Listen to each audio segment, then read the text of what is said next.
Lakers won the title, Coop. But it's an asterisk title this year, right? It doesn't count. No, it's not. And we're going to get into that. But before we jump that far, I want to give big time kudos and shout out to the Lakers front office.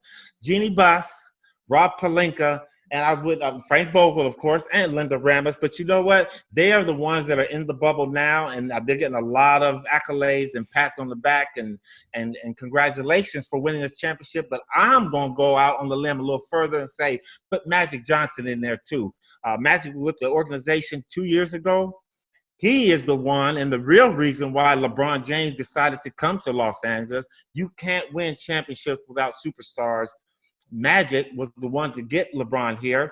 And now LeBron is able to attract other big-time players like Anthony Davis. So let me ask you about that because, I mean, Magic is kind of criticized for that. It was a short period of time and the organization was in a bad situation. So he was instrumental in getting LeBron to be here, independent of, because that's an interesting way to look at when he was, the GM of the team, right? I mean, it was short and it wasn't viewed as being popular, but certainly if you're right, and I mean, it certainly begs to reason that Magic would be influential for LeBron to come to LA, then yeah, I mean, that's sort of an underrated part of that, when Magic was leading the Lakers. I think it was a big part of that. And again, no, he wasn't there, and he wasn't the time he spent with the organization in the position he had, he was there to do exactly what he did, just the basketball things.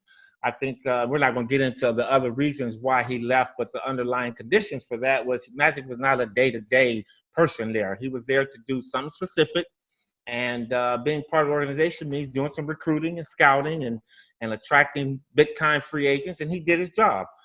There are other things that he had to do, as being a businessman. There are other businesses he had to attend to. But even though it was a short stint, it was a powerful one to me. And I think, again, he's the reason LeBron James was there.